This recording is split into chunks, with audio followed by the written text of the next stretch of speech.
I know to some of you it may be afternoon, but it is morning. Now on this new time. We good? Yeah? Okay.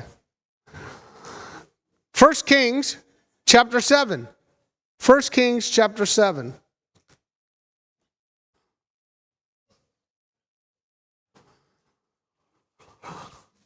But,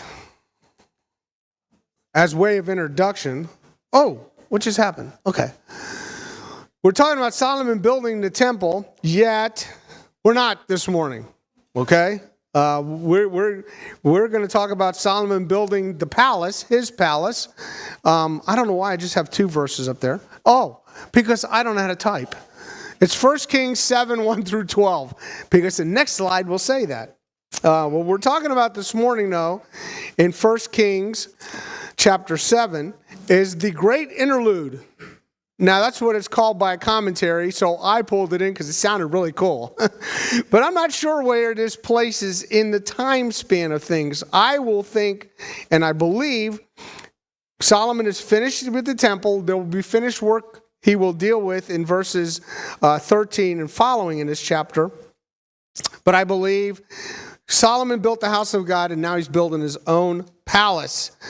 And it clearly kind of reads like that, because if you just look at 6:38, go to 1 Kings 6:38, it says, in the 4th year, the foundation of the house of the Lord was laid in the month of Ziv, and in the 11th year, in the month of Bul, which is the 8th month, the house was finished throughout its parts and according to its plans. So he was 7 years in building it. So he's 7 years building what we would call the temple. And then you go to chapter 8, verse 1. And chapter 8, verse 1 says, then Solomon. So the then, that conjunction there is a little different than what opens chapter 7. It says, then Solomon assembled the elders and all the heads of the tribes, the leaders of the fathers' households of the sons of Israel to King Solomon in Jerusalem to bring up the ark of the covenant of the Lord from the city of David, which is Zion. So we have there where they're actually going to use, it's opening day at the temple. In chapter 8, verse 1. And we have a lot of work to do when we get to chapter 8, verse 1. So we're going to take chapter 7 first. So the question is this really an interruption to the story? Because I put in there a great interlude. I don't think he's interrupting the story. Only because the conjunction used here in chapter 7 kind of signifies, and Solomon was doing this next. This is next. Doesn't come across when we get to verse 13 the same way. He's just kind of giving us the finished work. That's the details. But I want to read this to you because I think this kind of where we're going to go. We're going to read this now. Later we're going to talk more about it. But in Ecclesiastes 2, 1 through 4, it says, I said to my... and just to make sure we all know this, Solomon wrote Ecclesiastes, okay? So years later, Solomon's writing this, and he says, I said to myself, come now, I will test you with pleasure, so enjoy yourself. And behold, it too was futility. I said of laughter, it is madness, and of pleasure, what does it accomplish? I explored with my mind how to stimulate my body with wine while my mind was guiding me wisely, and how to take hold of folly until I could see what good there is for the sons of men to do under heaven the few years of their lives. I enlarged my works. I built houses for myself. I planted vineyards for myself. So Solomon is reflecting on what we're going to look at this morning as far as him building his house. So that's kind of where we're at and where we're going this morning. And again, we're going to deal with details. And the details kind of sound like, or the blueprints, I could say it that way. So if you were an architect laying out blueprints, he pretty much gives you the details of that. And you say, well, what's so important about that? Again, Solomon took great pride in building things. And even though it seems like it's his house, it is also has various reasons it's being built and uses. But Solomon's doing it for God's glory.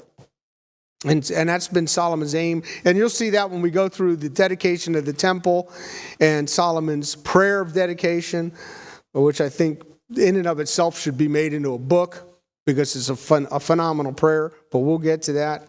But don't think Solomon came to this part of his life and he thought as Ecclesiastes seems to indicate, his life was useless, and that he needed to do this to feel more vibrant in life. That's not what's going on here. Once again, 1 Kings chapter 7 is a part of God's inspired word, and it very much matters. Our immediate takeaway, though, God has blessed in Solomon's time the nation of Israel. He's given them peace and security. God is blessing Solomon via wisdom and his prosperity as king. And prosperity doesn't mean his riches, but he's succeeding as king. He's doing exactly what a king should be doing. And one of those things is building the temple. We've kind of already discussed that, and we'll discuss it more next week. But we could say this, as far as a king goes, Solomon was an absolute success.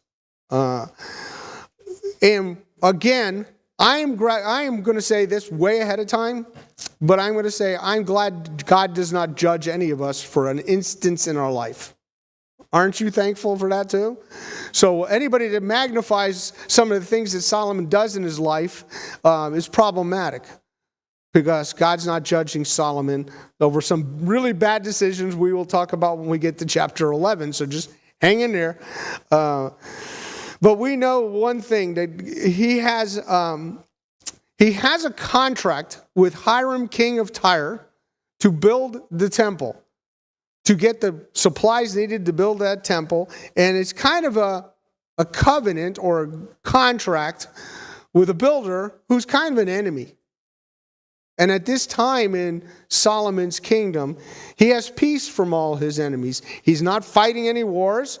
He has secure borders. Okay, some of you not listening. He has secure borders. And he has a very large standing army. Okay, those are kind of things we should always want within our nation. I believe that's kind of important. So when this nation later turns away from God, and God will lead them to a place of discipline, not only through the Assyrian Empire, but also through the Babylonians, we know that they have come from a place where God had wanted them as a nation under Solomon. And it didn't take long for them to go haywire. Just so you know, dates, Solomon's kingdom comes to an end probably around 960 BC. The Assyrian captivity is 722, which is only 200 years, and thinking our 200 plus years. So if you do 240 years plus, where are we standing as a nation? I'm not making them equivalent, just kind of think it through so you can get an idea. In 606 to 605, the Babylonians came into Jerusalem and started sieging it.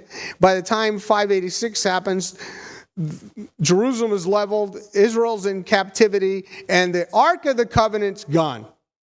Okay? And I believe at that point in history, it's gone. So any of you that think you're going to go on a great expedition and go join Indiana Jones to look for the Ark of the Covenant, you ain't going to find it.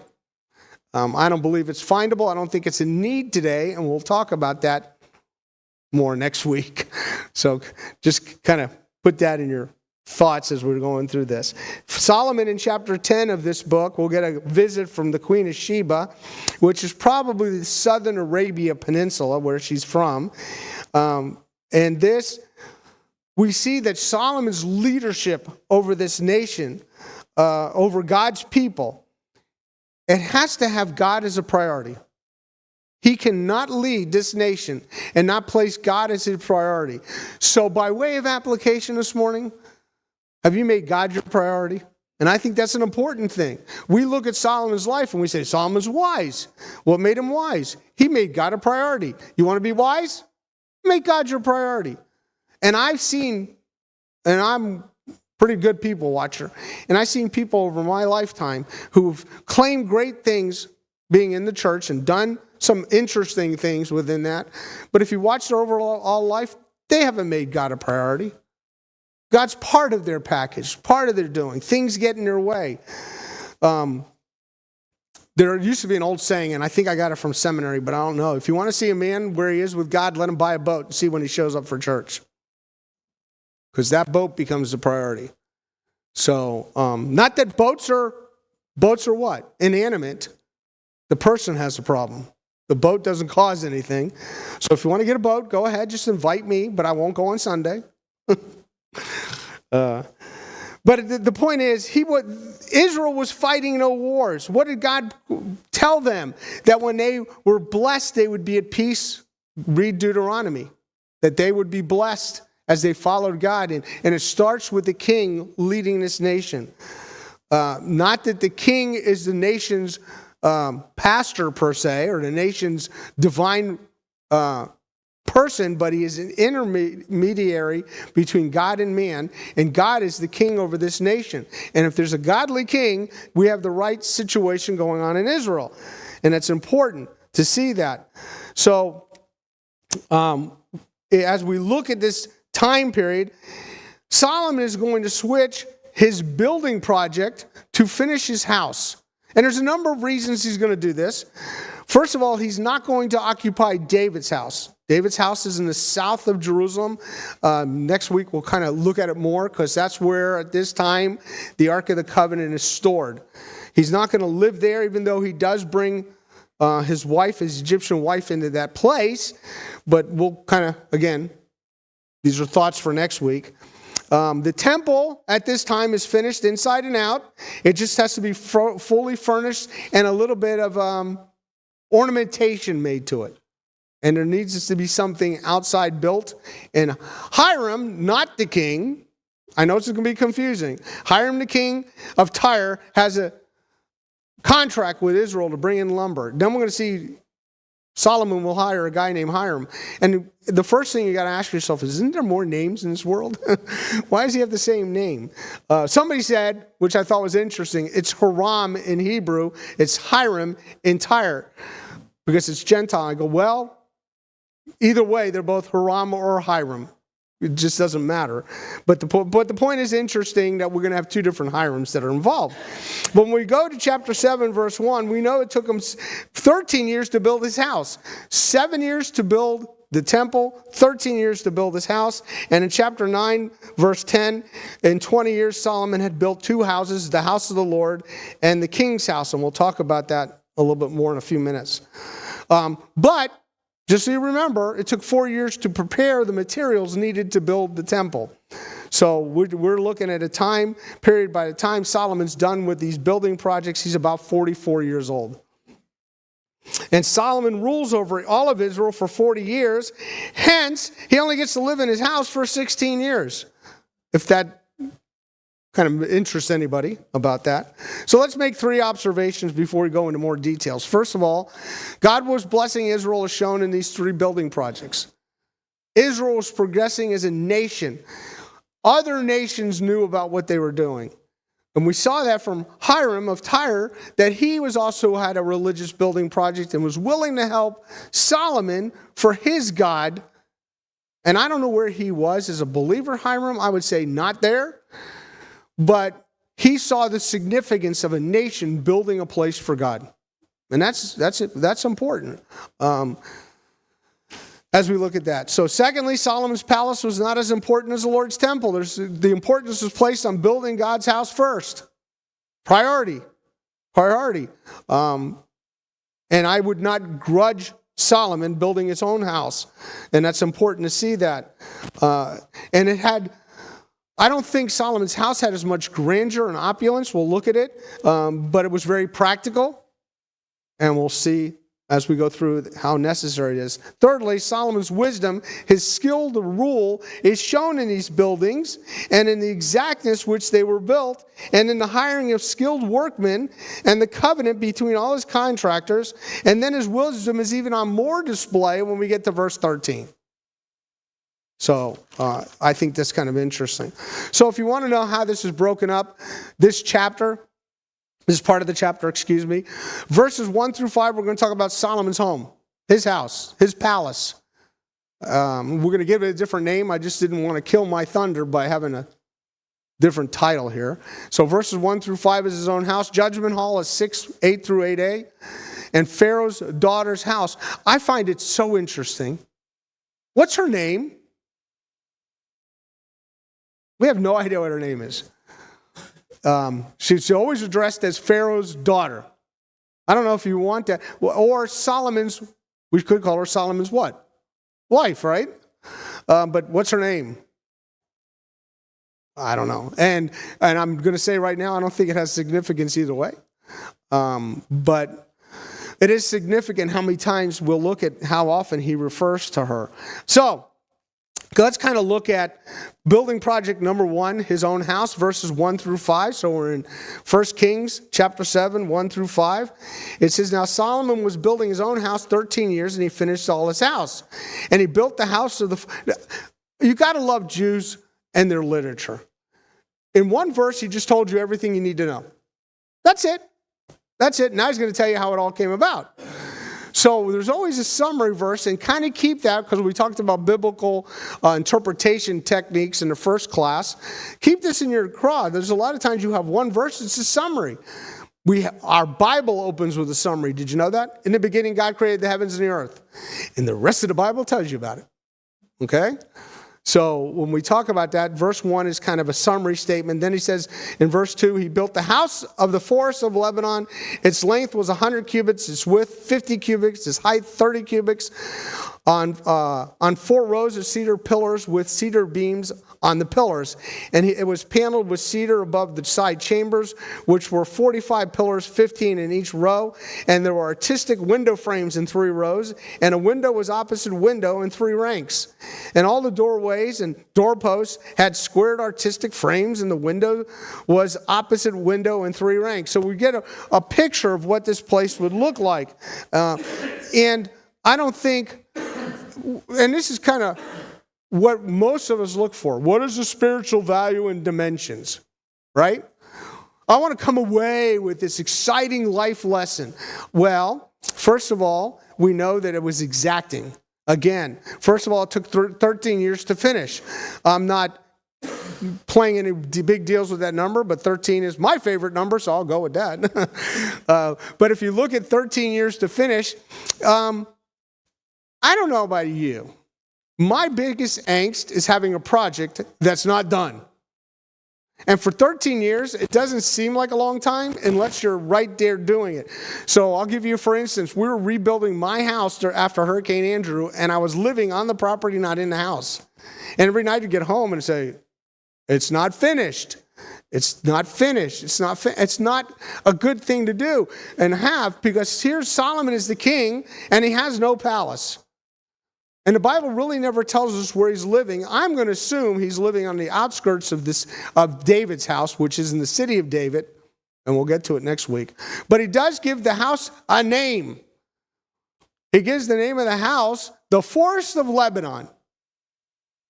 Because guess what? It was built by the Forest of Lebanon, the trees of that forest. And it's fascinating to look at that. So again, remember, the temple is finished. We have the chronology that we looked at of the structures that were being built, not only now, the chronology of it, but we also have from the other chapters, 5, 6, how the temple was built.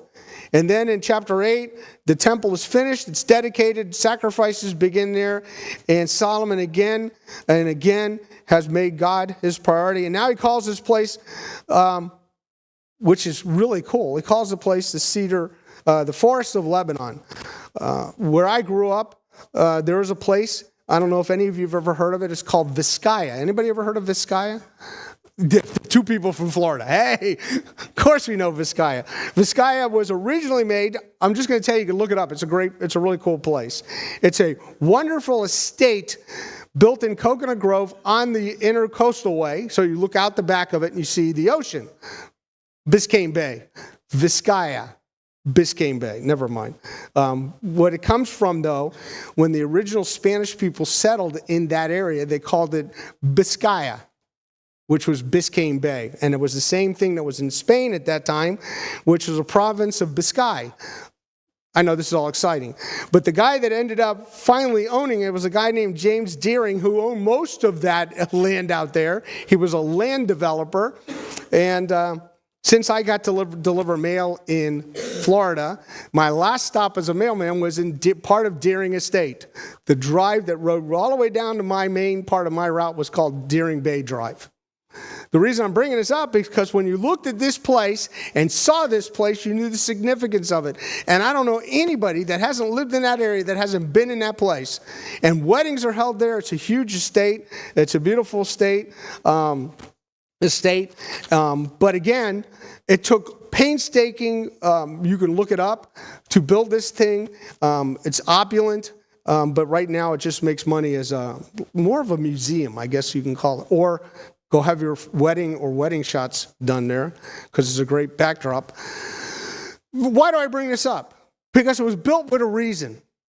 Solomon's palace is being built with a higher reason, a more significance. He is the king of Israel.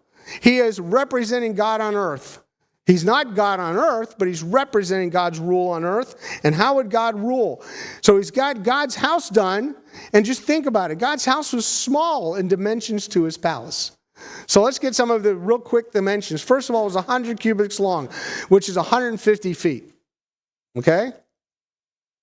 That's kind of interesting. If you know anything about a football field is 300 feet, so it's about half a football field. It's 30 cubits high, which is 45 feet. If you want to know anything about stories, it was 3 stories. It had cedar paneling, obviously. It was 50 cubits wide. A little short of a football field, so you can kind of get the idea how big this place is. It had 45 pillars. It was built upon these 45 pillars. Again, not easy to do. They had to be cut exactly, if you know anything about building. They had 3 rows of window, 15 in each row, so you can just do the math and understand that, what was going on.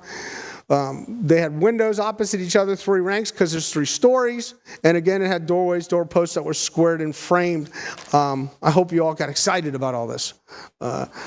But it gives us a picture of what it's like. Why is he building this? Well, second of all, what he's building this because the building is place of a judgment hall. So if we look at verse 6 through 8a, it says this.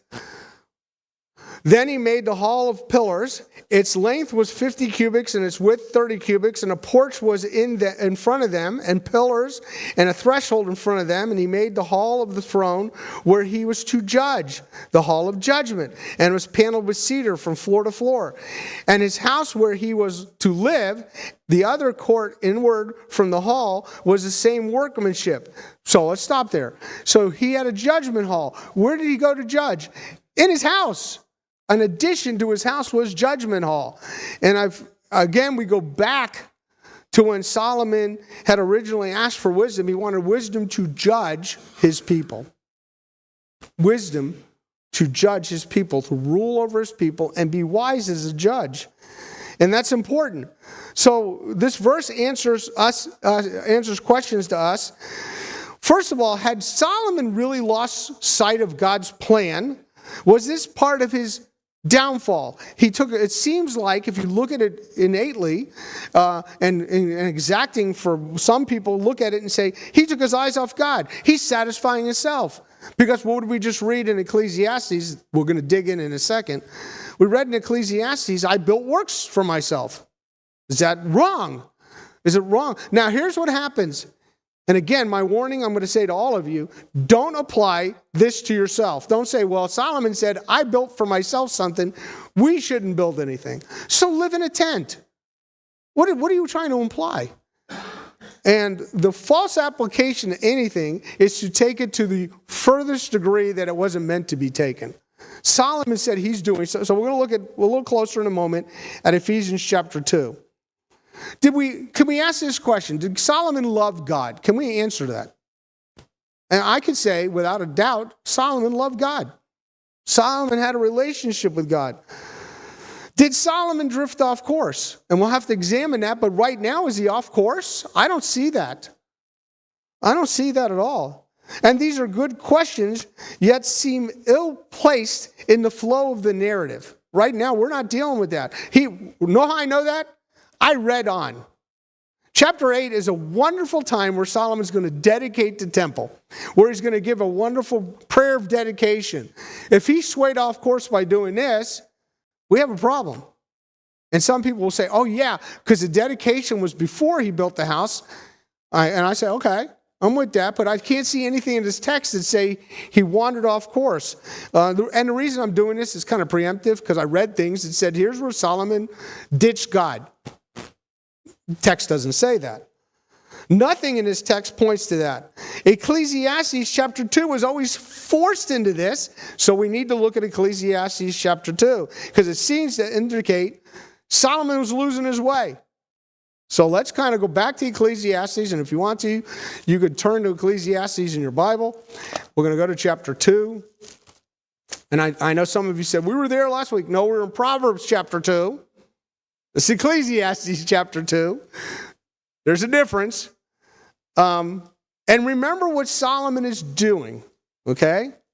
And I think sometimes we miss that. Solomon's testing life. If you were to live life without God, what would it look like? What would it look like? Now, Solomon's not saying he's doing that. I think sometimes it's plugged in his text that Solomon's living life without God. And I can't find any time period that he was really doing that. And we'll look at later, I know when we get to chapter 11, Solomon goes off course, but right here, to inject something in it that it doesn't say, he's doing this. Let's look what it says. Verse 1. Let's start in verse 1. I said to myself, so Solomon's having a conversation with his best friend. Me and I are having a talk. Come now, I will test you with pleasure, so enjoy yourself, and behold, it is futility. In other words, I'm going to do anything I can to just have fun. Now, is there anything wrong with having fun? Now, be careful, because you're going to jump past this in the text. Don't jump past. Just look at this one verse. He's saying, I'm going to test myself. And it's fascinating because this is what the Queen of Sheba will do. She'll come to test Solomon. That's chapter 10. She's going to test Solomon to see if he's wise. The idea with test is what she does, so the Queen of Sheba, so we can apply this to this. She comes to test him with difficult questions, saying, here's the question, how do you answer it? Here's the thought, here's what's going on, how do you answer it? And the idea of test is to prove, to train, to try, to give trial. Israel was admonished by Moses when they arrived at Rephidim and found no water, and they put God to the test. Right? Remember that? So it's the same word. Solomon wanted to test himself in the area of pleasure, to see if there was any value in this activity of life under the sun. Remember, where do you live life? Everybody. Under the sun. I know that.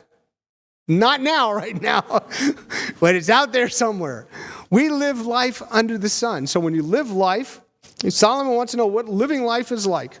So Solomon was testing life under the sun via wisdom.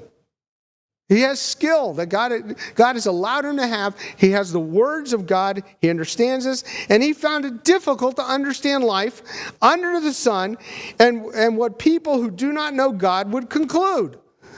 If you don't know God and you're living life and you're just having a good time, you're enjoying yourself, is there anything necessarily wrong with that? No. But it's absolutely empty and vain without God. I know that because I read the end of Ecclesiastes. And that's what Solomon's doing. Solomon's looking at what people's lives are like. And his life, he's saying, I'm just going to do this. He didn't say I'm doing it without God. I just want to see what pleasure's like. And I would say this, the concluding thought of verse 1, I would say this, and I would put this under it, this idea, is life worth anything without God? So what's life worth without God? And we're in a day and age, we can look out what's happening with people with life without God. And I don't know about you, it saddens me to see people going through life without God. Can they have fun? Sure. But they're not having any real joy. To me, there's a difference. And I read somewhere once, and I said, you got to be kidding me. A Christian's not supposed to be laughing. They're supposed to be joyous. That's stupid. That's stupid. Thank you for laughing. But if we have inner joy and inner peace with God, we're going to be jovial over things. Life of people that don't have the Lord shouldn't make us happy. We shouldn't laugh over it. It should sadden us, but life isn't to be meant to live sorrowful and mourning. That's to drive us to God. So he says to himself, enjoy life. but behold, it was futility. That's verse 1. Verse 2. The conclusion of the test is laughter. The conclusion of the test is laughter. And I'm going to say this. Verse 2 says, and I said to laughter, it is madness and of pleasure. What good does it accomplish? So there's two things here, really. The idea of laughter and the idea that's here of madness, of a joy. Again, that's really what it's saying there. Verse 2 talks about a joy that's happening. So what does it accomplish? Again, without God, having a good time, having laughter, and the word for laughter has a variety of meanings. It can mean laughter. It can mean derision. It can mean just jesting.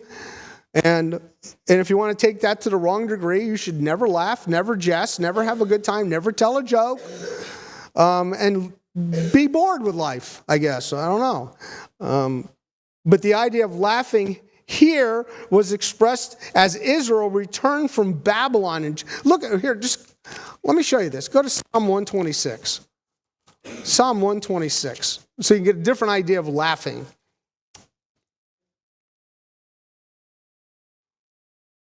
We're going to be Psalm 126, 1 and 2. And all of you know this, right? Laughter is a state or a sign of enjoyment. You're having a good time, but you can't have a good time, and that's all. So when we see Psalm 126, verse 1, it says that when the Lord brought back the captive ones to Zion, so this is talking about the captivity of Babylon. They're being brought back. They're making their aliyah back to Israel, to Zion, Mount Zion. We were like those who dream.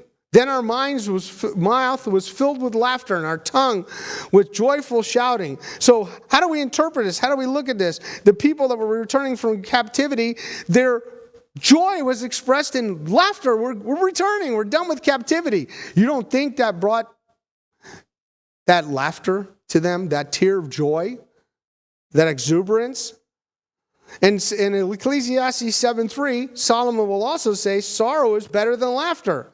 For when a face is sad, a heart may be happy. In verse 6 of the same chapter, he states the laughter of a fool, this too is futility. In other words, is there a proper time and place for laughter? We see, if you want to, you could read ahead and say Ecclesiastes says there's a time for everything. There's a season for everything, whatever you want to call it. I think time is really what's put there in chapter 3. But I believe this word goes beyond the idea of just laughter to the idea of satisfaction. Can life without God, in Ecclesiastes 2:2, can that bring you satisfaction? Can having a good time in all your life, and I think there's a place for levity. I think there's a need for levity or laughter. Some of you will know that sometimes laughter is a good medicine. I don't know if the Bible says that per se. It's not biblical, but it's kind of a good thing. But the test of pleasure, what was it accomplishing? In verse 2, what would this test of pleasure in verse 1 through laughter bring? What does it accomplish? That's what verse 2 says. Here's the interesting thing. In Ecclesiastes, Solomon is called Koheleth. Anybody ever heard that word before? Koheleth means he's the preacher. Preacher means he has a man with a message to an audience. Simple as that. Koheleth is not something that expansive other than somebody that has a message that people need to hear. And Solomon is Koheleth. In chapter 1, he calls himself Koheleth, that's giving a message to his people. And this is what he's arrived at with his wisdom.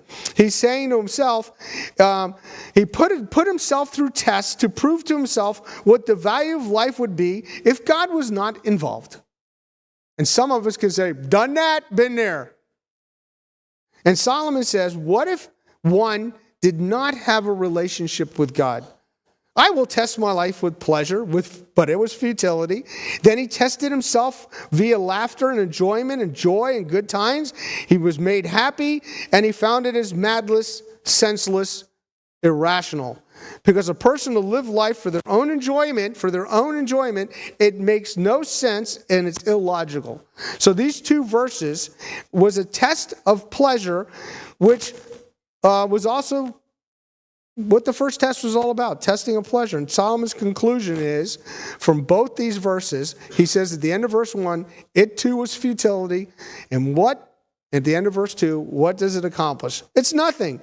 It's kind of a rhetorical question. If you live life for laughter, what do you get out of it? And everybody can say, nothing. Nothing. And it's interesting because today's society is live for all the gusto you can get. Have a good time. Do everything you can to have and that's okay. But without God, it's never okay. It's not going to bring you what you think it is. There's no, what we would say, spiritual fulfillment in life without God. I find it interesting. Solomon keeps saying life under the sun. Life under the sun. Doesn't say life on earth. He kind of alludes to that a couple of times, but most of the time he says life under the sun. And you got to think, who created the sun? You're living life under the sun that the Creator made, and you're living it for yourself without Him. So in verse 3, he says Solomon's methods. How did he do the exploration? What did he use? He says in verse 3, I explored with my mind how to stimulate my body with wine, while my mind was guiding me wisely, which is kind of, what? What does that really mean? Koheleth then employs a word for what we in his search for the meaning of life, a word that's kind of interesting. He says, I'm exploring it. I'm exploring the realm of wisdom and the foolishness of being frivolous, of follies. And what does he come up with? Which is, again, it's an investigation by his mind, his thinking part. He's going to think through these things. Solomon gives the details of his life that he has done while exploring the meaning of life without God. In other words, here's what I did in my life. I did it with God, but can you imagine it without God, what it would be like? And he says, I can do that. Here's the instruments he used. He used his body and his mind. For this experiment, he uses his body and his mind. His body had wine, and don't think wine equals drunk. That's a real bad place to go. Wine just was wine. And his mind, it says, was full of wisdom. In other words, he wasn't doing this outside the scope of what God allowed him to see, the skill for being a leader. And the question that I ask out of this is how, well, let's read the whole verse. Again, verse 3. I explored with my mind how to stimulate my body with wine while my mind was guiding me wisely, and how to take hold of folly until I could see what good there was in the sons of men to do under heaven the few years they lived their lives. In other words, you get X amount of years on your life. Now, this is a time the lifespan was a little less than now, believe it or not. Solomon will live till 60. David made it to 70, and I'm right in between the both of them. And as you look at it, we don't have a lot of days in life. How many number of days? And it's interesting. It says the few days of life, but it actually says the number of days of their life. Most of us measure life in what? Years, right? How old are you going to be? How old are you? And the little kid will hold up, I'm 2.5. And it's like tomorrow's their birthday. I'm 2.5. We measure our life by years. God's by days. God's looking at our life by days. And he says, how long? How long will this go on? How long can we live in this folly to take care of it? How do I take hold of it? How do I take hold of it? Until I see what good there is in the sons of man. And notice what it does, it switches to do under heaven. So what's the scope of that? We're under the sun. Now we're under heaven. Isn't that involving God more? And they have a few days. And as Solomon looks at this, he says very curtly, what's the use? What's the use of living these few days we have without God? And then in verses 4 through 11, which we're not going to do, it talks about the activities he had done. We're only going to cover verse 4, but I want to read verses 4 through 6. He says, I enlarged my works. I built houses for myself. I planted vineyards for myself. I made gardens and parks for myself, and I planted in them all kinds of fruit trees. I made ponds of water for myself, from which to irrigate a forest. 7 and 8. Kind of the same thing. I bought male and female slaves, and I had homeborn slaves, and I possessed flocks and herds, and larger than all that preceded me in Jerusalem, and I collected for myself silver and gold, the treasure of kings and provinces. I provided for myself male and female singers, the pleasures of men, many concubines. Now, stop there. You can go through the whole chapter. But what's the predominant pronoun? I. Now, Solomon's saying this is what I did.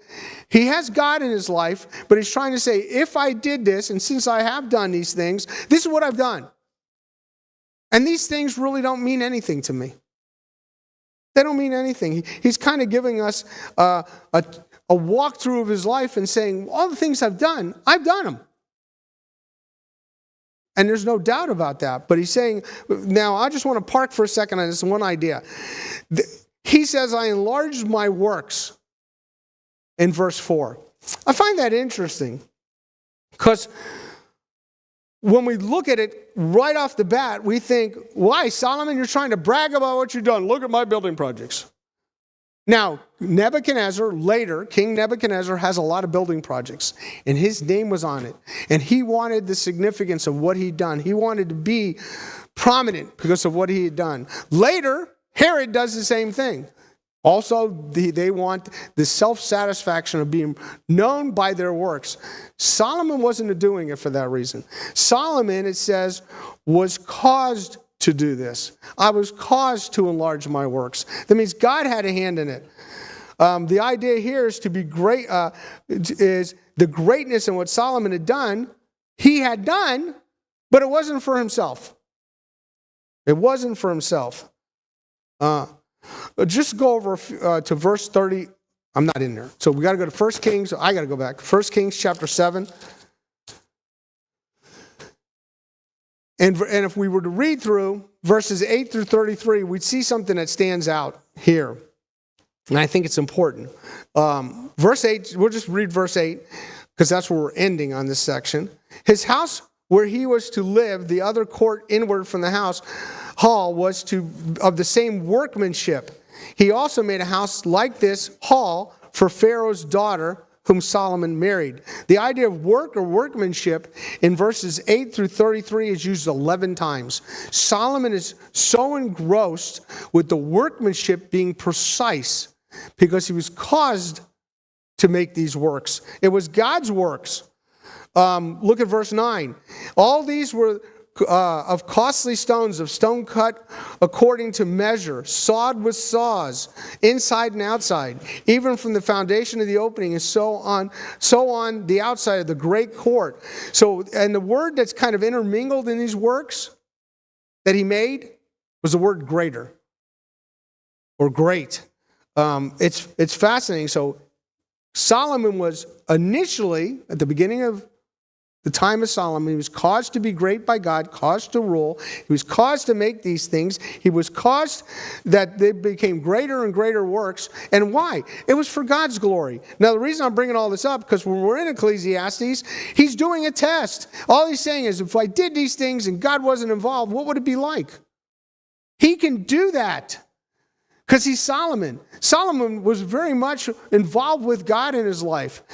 We can see that as we've gone through these last 6 chapters. Solomon is very much in tune with what God wants. To write God out of Solomon's life and say, oh, and this is the problem I've always had. So if somebody wants to come up and tell me something later and help me, that's fine. But my biggest thing is if Solomon was living deep in sin and having a ton of issues, why did God say, okay, you can write Ecclesiastes now? Instead of saying, you've done these things, what would it have been like without God? Without me and you having a relationship, what would it be like? And he says, okay, I can test this. I've done all these things. I can look at them and say, this is what it would be like. And what does he say in verses 1 and 2? It's futility. It's empty. It's vain. It's useless. What can we say about a life without God? Anybody. It's useless. It's empty. It's void. And I think it's important to see that. Continuing in verse 4 of Ecclesiastes chapter 2, he says, my deeds were caused to be great. Again, causation. I believe this phrase refers again to the temple, though. He says, I enlarged my works. I think that has to do with his house and the things that he will name later in these verses. But I think when he says, my deeds were caused to be great, what's the greatest deed he did? He made the house for God. And we're going to be in the second part of chapter 7, and which is super fascinating to me, how he hires the right guy for the job. And in chapter 8, in chapter 8, when he brings in the Ark of the Covenant, which is so significant, that again, the greatness of the temple, it's a standout.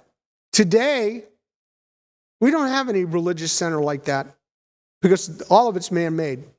Where's God in all the religious centers of the world? Think of it. Think of the great structures. People talk about this structure or this church or that, and they're beautiful.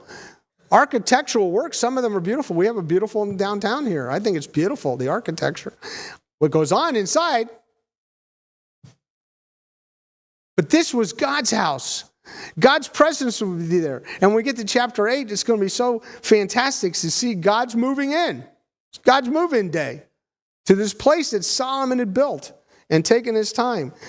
So when we talk about this, I think it's all that he accomplished, he caused to be great. It can refer to everything he accomplished, but the problem with the tense of the verbs throughout, the rest is not causative when associated with what activity he did.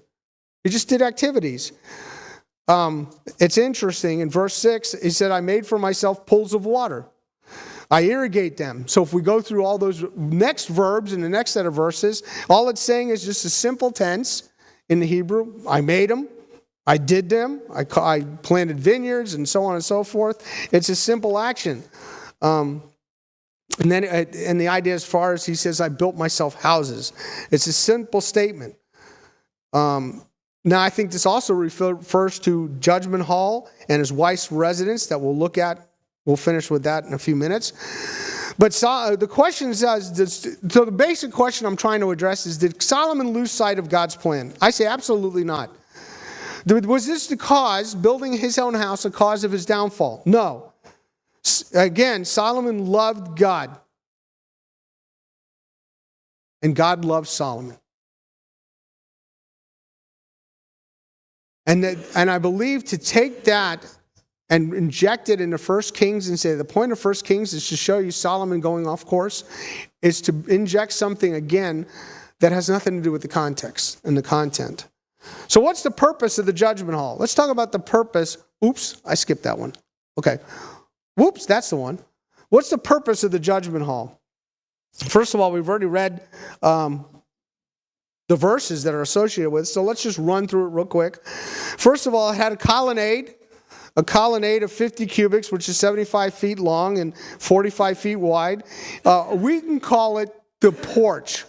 Later, when Jesus is on earth, he will meet with people on Solomon's porch. It's not the same place because that temple was destroyed. But when Herod rebuilt it, they named a place in the front of the temple the Solomon's porch, or Solomon's portico, I think it's also referred to.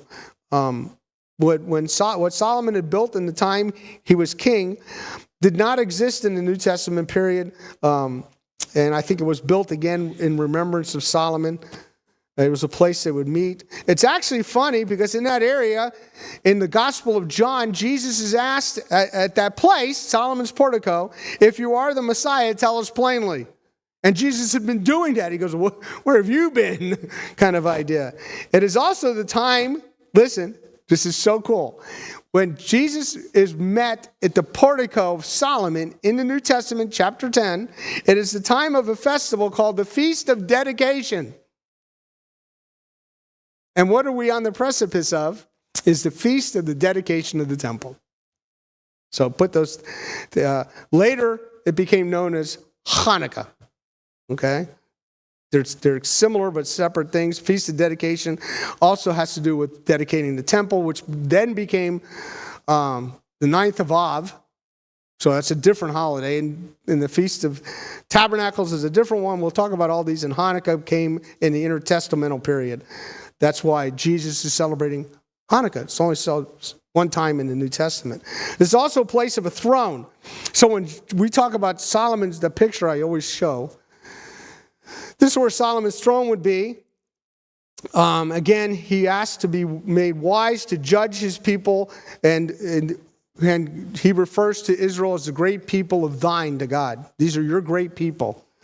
Judgment hall itself was paneled with cedar from floor to ceiling, floor to floor, the whole thing. This judgment hall was a part of the palace. Even though it seems like an add-on, it's still a part of the palace. Think of the same thing when we see Jesus out at the praetorium. Everybody remember the praetorium?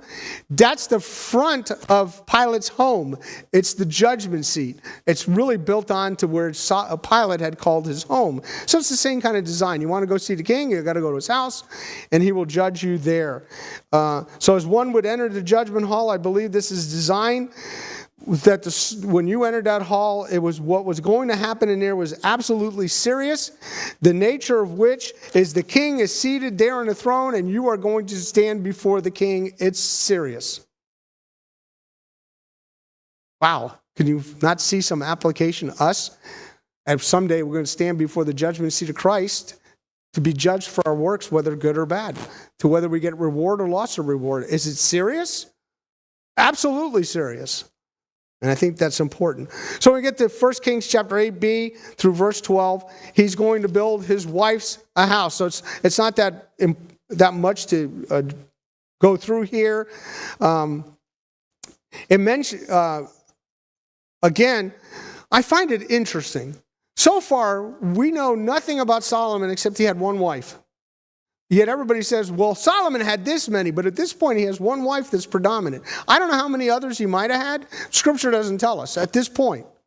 But it keeps bringing up Pharaoh's daughter.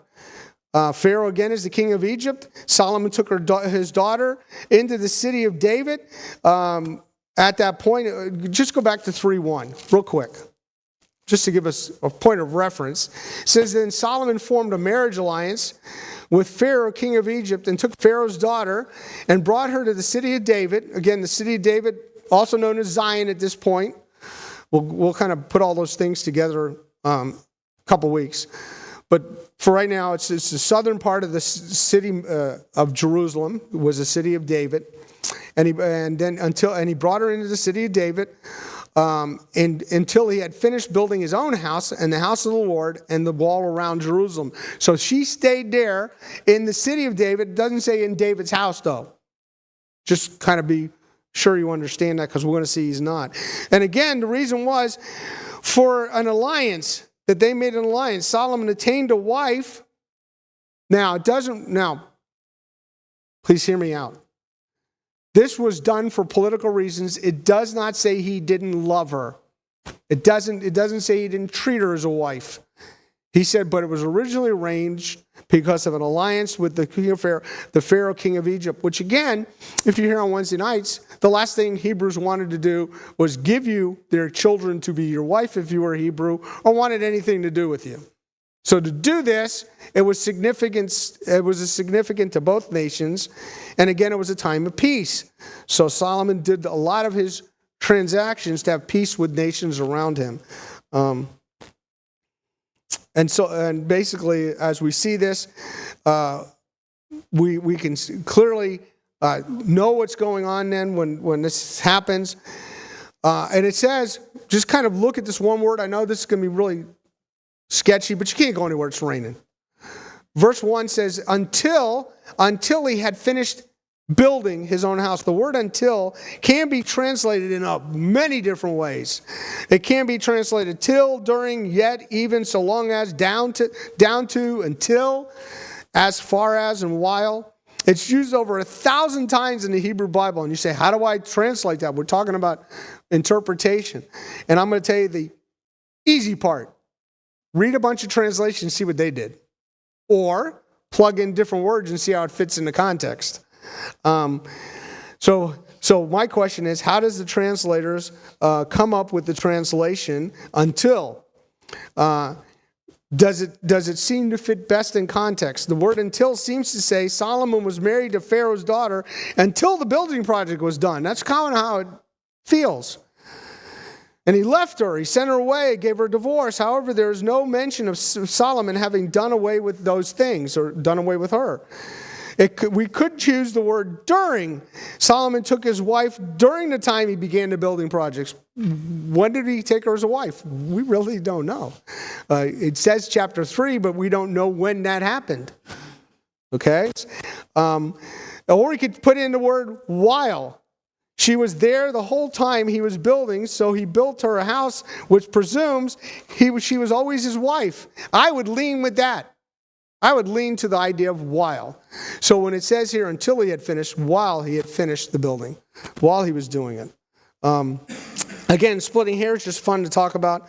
In 2 Chronicles 8:11, we get the reason why he was building her own house.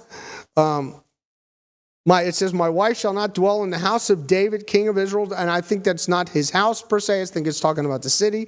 Because the places are holy where the ark of the Lord has entered. So entered the city. We know the ark of the covenant is in the city. It's holy. She can't stay there. Let that do whatever you want with that. But I'm going to finish with this. Kyle and Dietrich's, and then we'll do a few facts and we're done. So hang on.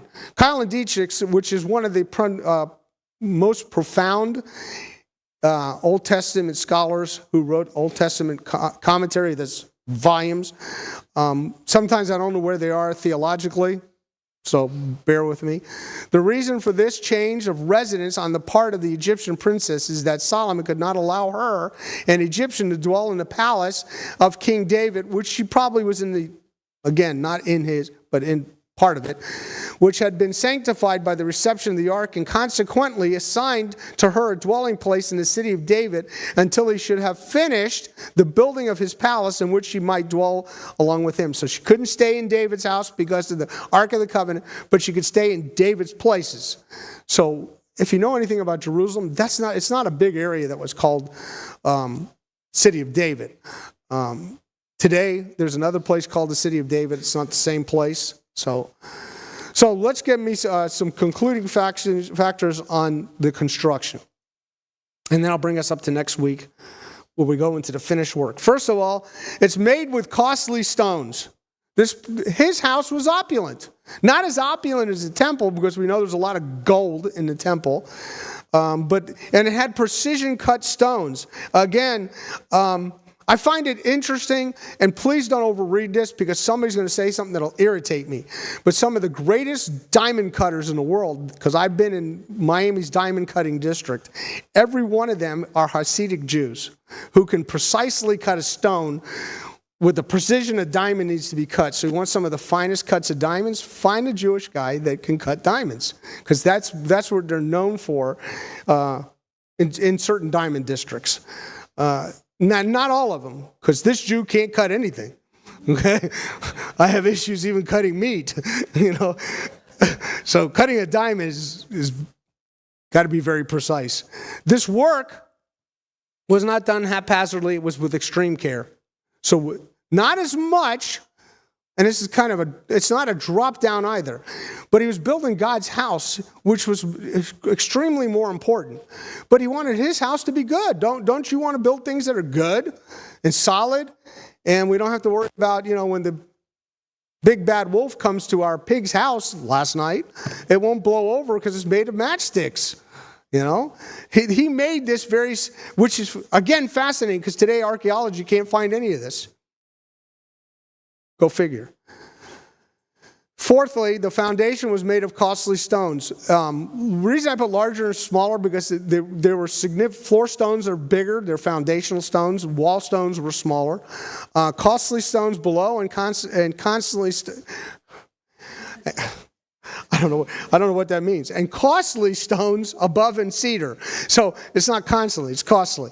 Again, what's going on here is in verse 11 is very important to see this. It again signifies it's a palace.